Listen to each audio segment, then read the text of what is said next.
উগ্রবাদী গোষ্ঠী যে হামলা করেছে, বাংলাদেশের পতাকা পুড়িয়ে দিয়েছে, আমরা এটার প্রথম দিকেই তীব্র নিন্দা এবং ধিক্কার জানিয়েছি।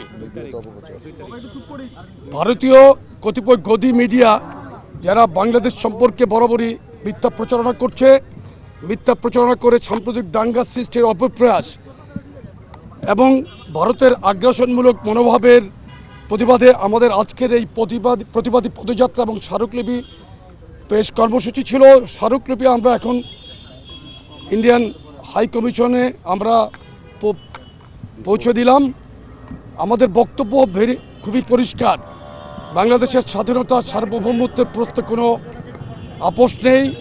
বাংলাদেশের জনগণকে সবসময় ঐক্যবদ্ধ করে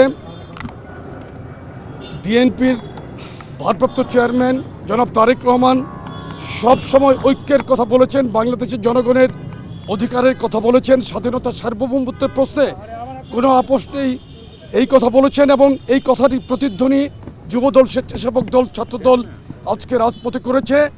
আমাদের এই প্রতিবাদ কর্মসূচি শান্তিপূর্ণ কর্মসূচি ছিল। আমরা কোনো প্রকার সন্ত্রাসে বিশ্বাসী না।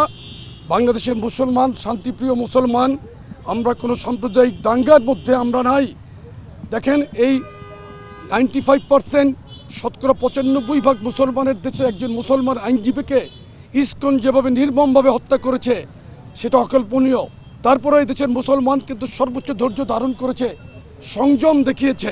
কিন্তু ভারতে প্রতিনিয়ত মুসলমানদের উপর নির্যাতন হচ্ছে। শস্যমণ্ডিত বৃদ্ধ মুসলমানদেরকে তারা দাড়ি টেনে ছিঁড়ে ফেলছে, গোশত রাখার অপরাধে মানুষকে মেরে ফেলছে। এই সমস্ত উগ্র সন্ত্রাসী ভারতীয়দের প্রতি আমরা তীব্র ধিক্কার এবং নিন্দা জানাই।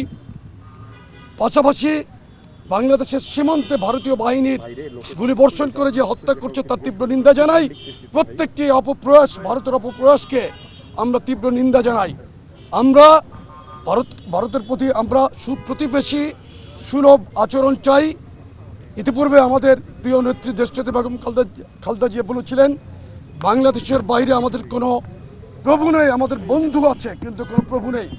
আমরাও সেই একই নীতিতে বিশ্বাসী। আমরা বন্ধুসুলভ প্রতিবেশী চাই। কোনো আগ্রাসী মনোভাবাপন্ন কোনো প্রতিবেশীর দরকার নাই।